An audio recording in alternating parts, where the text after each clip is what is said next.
still trying to be a helper in the sense of, if I do remind him to choose to remind him about something, or if I choose to take it on myself and not have resentment for choosing to take it on.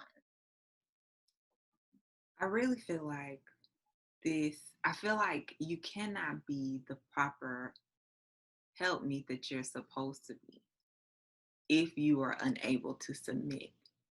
And I think that that is where I have struggled a lot in our marriage, is the submission part. Because I have always equated submission to weakness. Like before I was able to go through pre-marriage counseling and really understand and study and like digest what it's supposed to be and not what I thought it was, So I've always taken like the opportunity to say how I feel, say what I need, like be very open, be probably a little like overly communicative when it comes to helping, right? Because that's what I thought I was doing. But like I just was not, I felt like my silence was weakness. And I didn't want I don't want my husband to believe or think that I'm weak. Like I don't want anybody to think that I'm weak. Like that's never been something that I'm comfortable with. Um so I have been able to work on not saying everything that comes across my brain. And if it is something that I need to say, saying it with love and gentleness and all those things. The thing that really solidified that for me and helped me understand it was when I saw how much my words and how I was saying it was beating down my husband. Mm. Like that was really like, my husband is a strong person. Like physically, emotionally, he's very strong.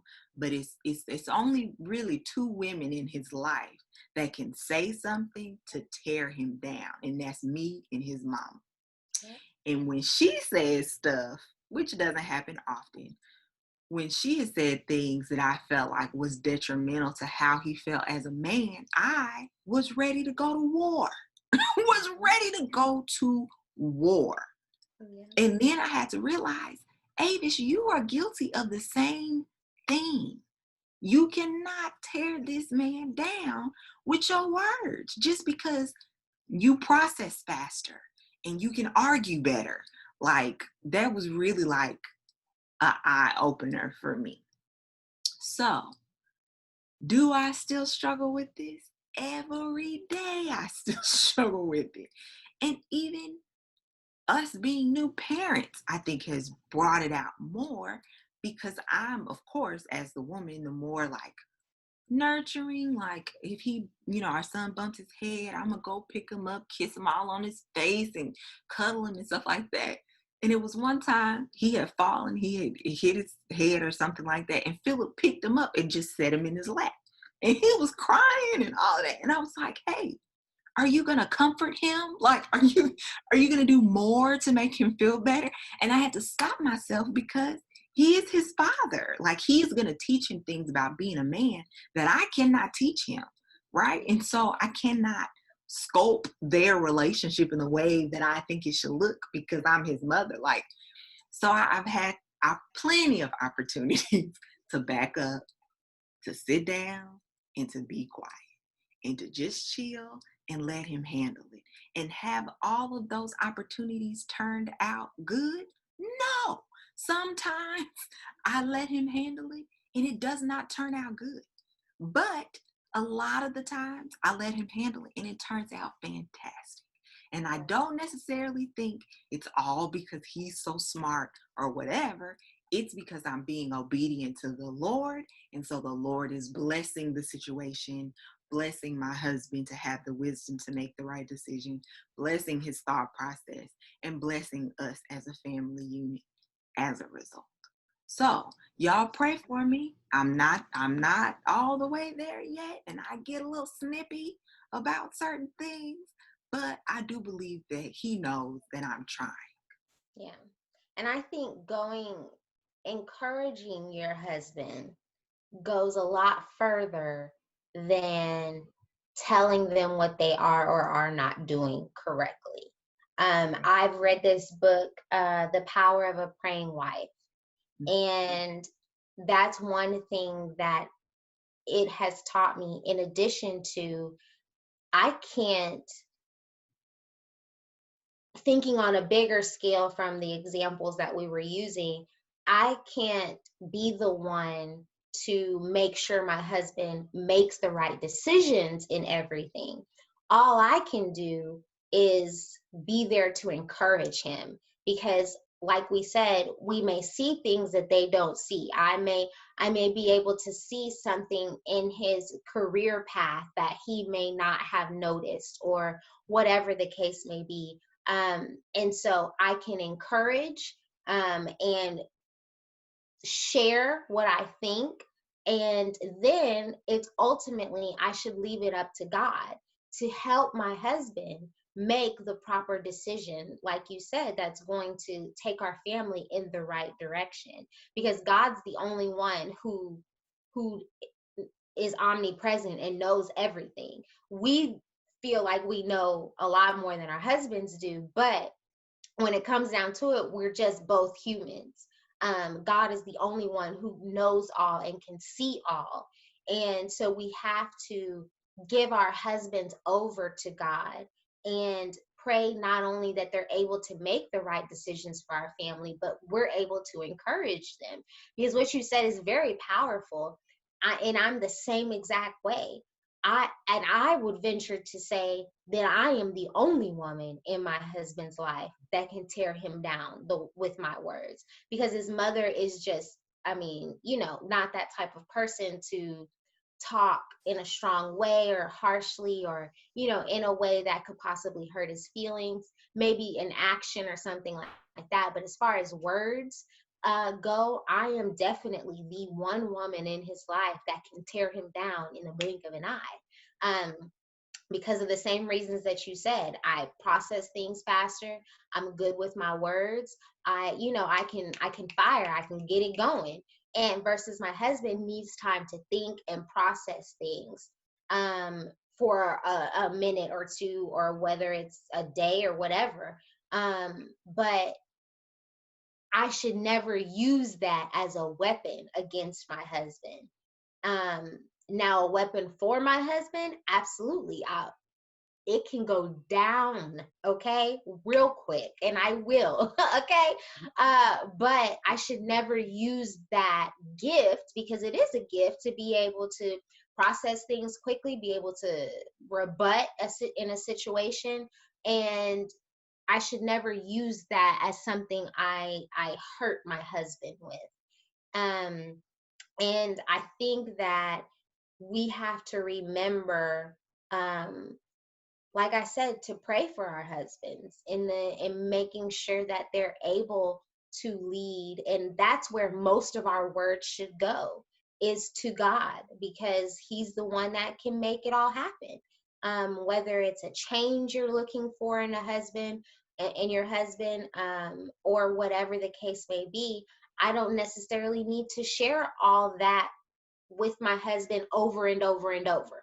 I can express myself. He knows how I feel. He knows what I'm hoping changes within him, or whatever, how he grows, whether it be spiritually, physically, mentally, or whatever.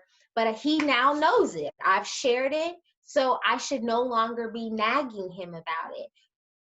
Example, maybe you want your husband to work out a little bit more. Maybe y'all been married for a while, he's put on some pounds, and you share that. Whatever.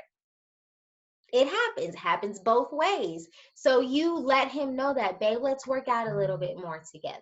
Like, because everybody needs to stay healthy. But boom, you've shared it. Y'all go to the gym. He does whatever he does.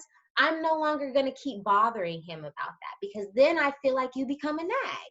You become a nag once you feel like you've shared it, but you're not seeing what you want to see. So then you keep talking about it.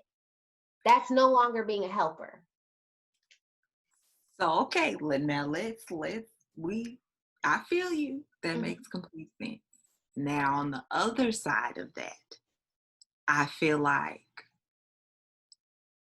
men in general, the few that I've dealt with, do not like to be reminded of certain things, right? And so I remember a good friend of mine, she was saying in her marriage, they were going through some things, and she was saying how her husband interpreted her nagging or reminding him of his responsibilities as a husband as like her insecurities. Do you get what I'm saying? Like, I he get was like, that. oh, you're just insecure. And she was like, well, no, I'm not insecure. I'm just holding you to the standard of being my husband. And that's a piece that I feel like they push back on. I am not going to follow a man who is not following God. So if you are doing things that's not following the Lord, you may need to be reminded very directly, very tangibly from this person right here that that's not going to fly. And that's not me being a nag. That's not me being insecure. That's me holding you to a standard. So I feel like we have to talk about how we can be a nag and how that's not healthy and all that other kind of stuff. But the other side of it is we are here to ensure that we are being the best wives that we can be, and they should be doing the same. So yes, I get that and I agree to a certain extent. And I say that because, so you've said it. He went out Friday, spent $150 on beer. He came home, he's going out Saturday. Are you saying it again? Or are you trusting that what you've said is in your husband's, in the back of his mind, and he's going to be more responsible with how he decides to go out and enjoy his time with his friends?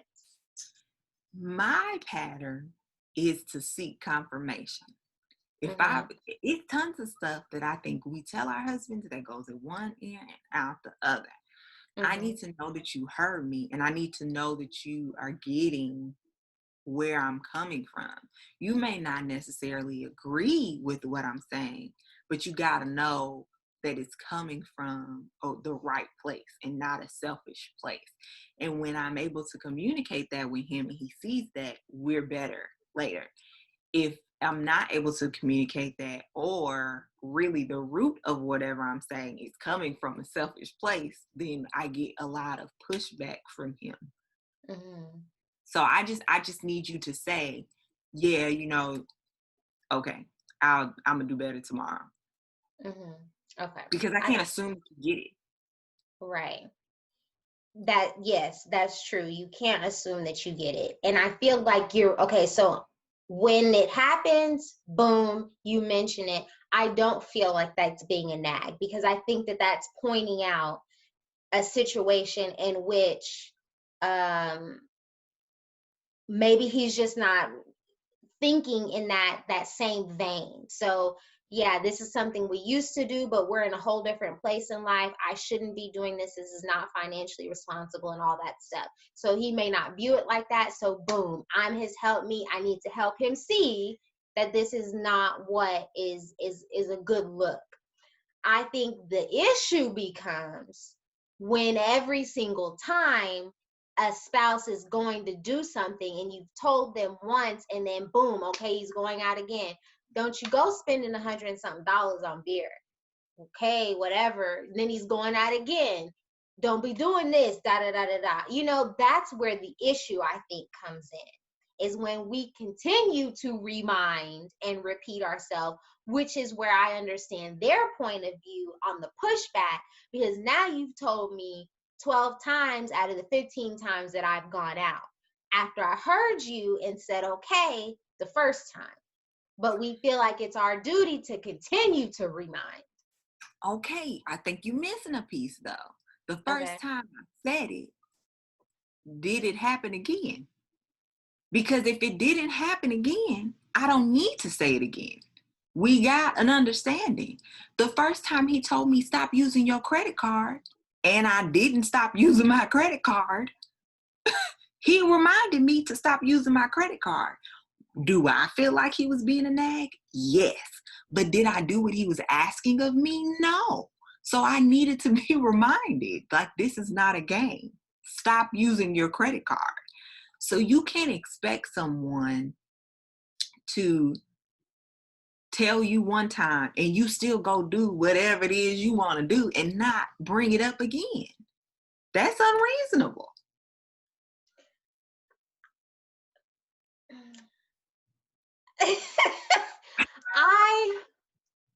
Listen, okay. I think where I'm coming from is the idea that I've told you, but I can't control you. Okay. So if you still make the decision to do what we've talked about you not doing and that you should not be doing,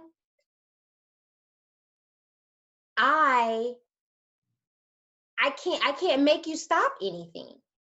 Essentially, Philip could not have made you stop using your credit card because that was his way of helping you with your credit and helping you financially. And as a spouse, you should have stopped. Absolutely. But can anybody make you do anything? Can you make him do anything? Can he make you do anything? You ultimately make the choice to stop. And once I've mentioned it, it is up to you to make the choice to stop. But we could stay on the credit card example. I did not stop. And then he took my credit card. There are consequences. There are consequences to not doing the right thing.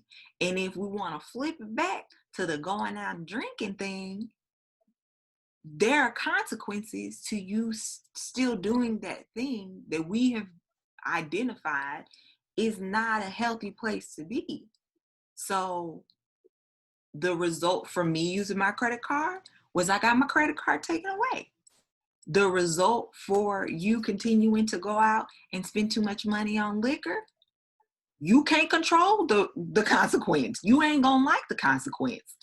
And am I gonna be justified if I blow my gasket and like go off on you? No, that's not the right thing to do.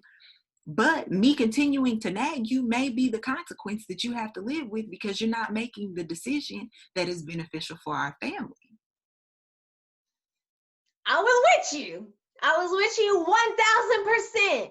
Yes, there are consequences. I totally agree with that. There are consequences. Absolutely. Your consequence, credit card taken away because obviously you can't stop using it. Consequence for things that you decide to continue doing, whatever they may be, is justifiable, is understandable. But I can't agree with the idea that, okay, so the consequence is me continuing to nag you. Because my thing is, what is that going to do? It's just going to make him mad and resentful. That's not going to make him be like, oh, okay, yeah, she's nagging me, so the only way I can get her to stop is to stop doing what she's asking to stop doing. Maybe that may happen in some cases, but you can't say that that is going to be the end result because you continue to nag him. Essentially, it boils down to the fact that whatever it may be that you're asking for from your spouse, and if they decide not to respond the way that you want them to respond, in honesty, that's up to them. They are a grown individual, so they get to respond how they choose. Now, whatever those consequences may be, we're just speaking on the nagging piece. Essentially, I can now only control my reaction to my husband not responding the way that I wanted him to respond. Because that's really all it is you just want him to respond the way that you want him to respond. Yes, it may be good for your family, but your grown husband can still say, I'm going to go out and spend however much I want to spend on alcohol. This is putting aside the fact and the reasons that you came to him about that. But ultimately, he still is able to make whatever decision that he wants to make. And then it's no longer in your hands. Then that's when we decide, after being mad and frustrated and resentful, that we want to pray about it and ask God to help us. But instead of bringing it to your husband, this is how I feel. This is just like you said, I don't believe this is of God. We're commanded in the Bible not to become drunk and all of those things. We've grown, we've matured. We're not those same college students. You got to do better, babe. Please don't go out and spend hundreds of dollars on alcohol. Boom, done deal, end of conversation. He goes out again on Saturday and does it again. Am I mad? Am I frustrated? Would the me before have said something again? Probably had an argument, blah, blah, blah. Yes. But would the mature me and right now do the same thing? No. Now I'm just going to pray that my husband's heart is changed, because for him changing it for me will last me all of 6 months, if that. But him changing it from conviction from God can last a lifetime. That's where I'm saying I was with you up until the point of the consequence, because ultimately we can have no impactful consequence per se on our spouse that is made in a way of actually changing someone's heart genuinely, if that makes sense. Yeah, I don't think that we can change our spouse's heart. I get that completely, and I agree.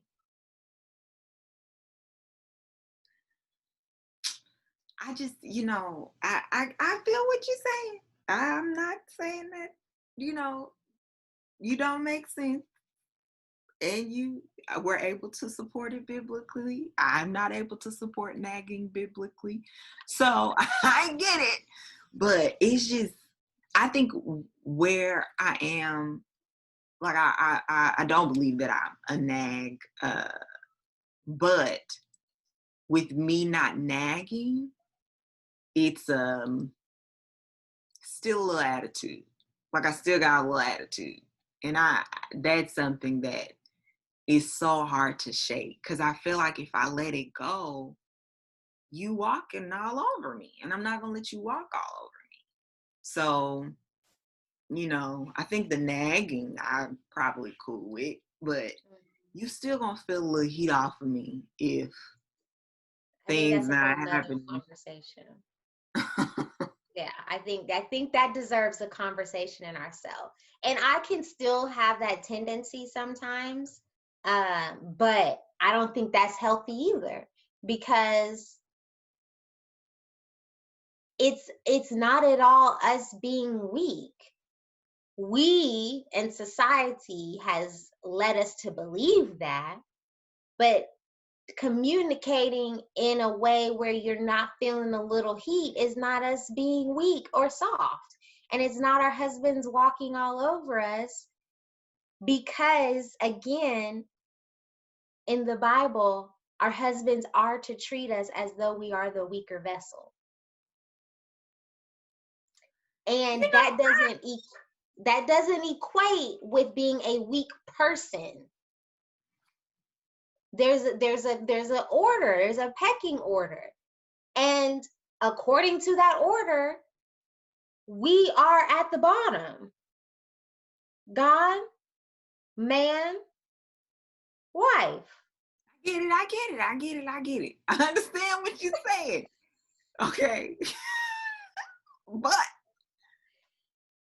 I just, I don't know. It's just hard for me. It's hard for me. I get it. It's just hard. And if the only way that I've been able to be successful at not saying something repeatedly and then not having an attitude about it later or whatever is to completely detach my feelings from it.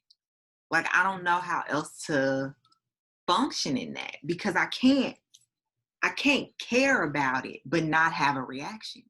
Like, I don't know how to do that. So if it's something that you just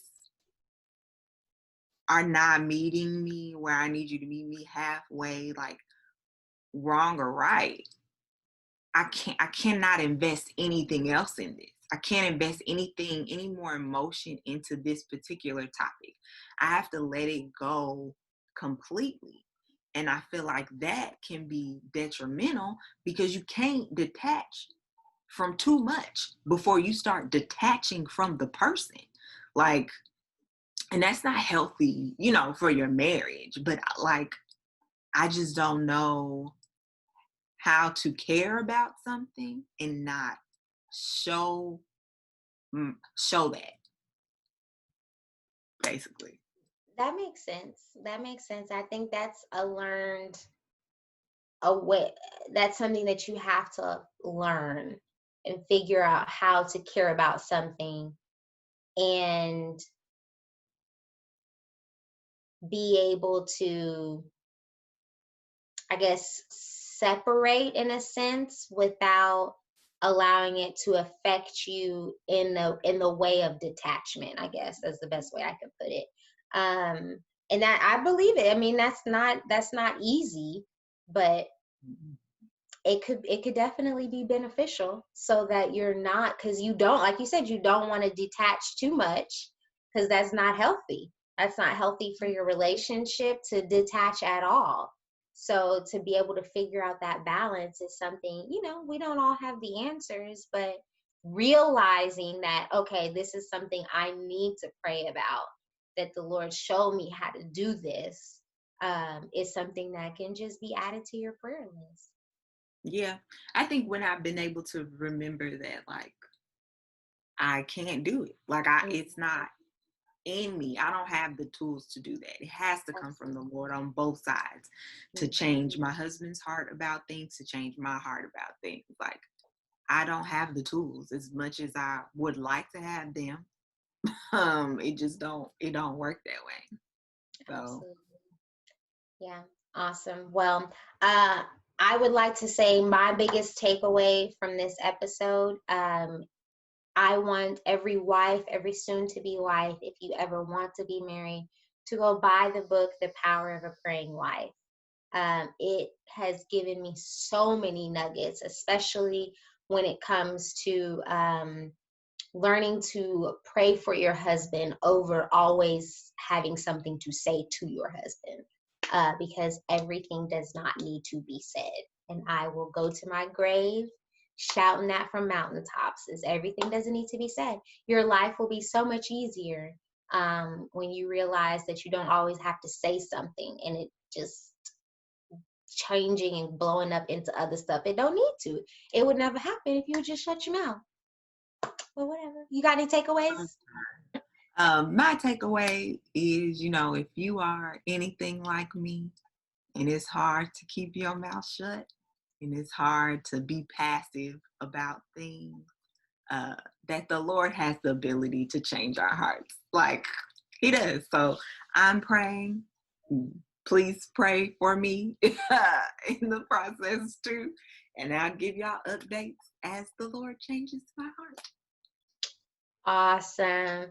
All right, so we like to close out every episode with celebrating how we won at adulting. We all trying to grow up, be adults. Then you realize these bills is real and they don't stop coming. So we want to always celebrate when we do things that are, helping us be the best wives, the best adults that we can be. and contributors to this universe. So sometimes we may not have anything. So, that's okay too. Everybody's alive in our household, and that's all that matters. But today I would like to celebrate my process in me and one of our line sisters had gone to feed the homeless, and it kind of inspired me and made me want to do that more often, and realizing that I didn't have to do it with another organization, I could do it myself. So I bought several things to went to the Dollar Tree really and just loaded up on things that that they had expressed when I did it before that they needed, soap and stuff like that. And so I plan to do that.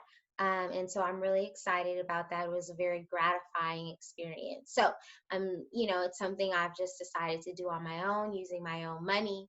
And yeah, so I'm going to make care packages and things like that and pass them out to the homeless. That's awesome. Yeah. So I won at adulting by sticking to my plan to live healthier, being more active. I talked about it a couple episodes ago, and changing the way that I'm eating. So I'm not really like the meal prep type of person, but I have planned like my meals throughout the week, like what I'm cooking, which enabled me to make a more concise grocery list. And so we weren't just getting junk and, carby stuff for me to snack on and stuff like that. So I have cooked every night this week, which is a lot, but they're all healthy meals. I was able to stick to what I am hoping to do. Even though I was very tempted to make smothered chicken tonight over rice, I did not. I made baked chicken. I wrapped it in bacon, but it's still baked chicken. So I won. Amen. I'm proud of you. All right, guys. Well, we hope that you enjoyed this episode. We hope that you got something out of it. Please make sure to join us in the comments. Share if nagging is something that you've struggled with. If you have abstained from nagging, we would like to know that as well. And if you have different ways to be able to help tell our husbands or our spouses something without feeling like we're nagging, that would be awesome to hear your tips and tricks that you may know that we may not know. So thanks again. So don't forget to like, comment, share, and subscribe. Follow us on Instagram. Follow us on Facebook. We are very excited to be doing this with you all. So just thank you for taking the time out to listen to what we have to say. We hope that it was able to assist you in one way or the other. So thanks again. Check us out next Friday for a new episode. Yes. Thanks, guys. Bye.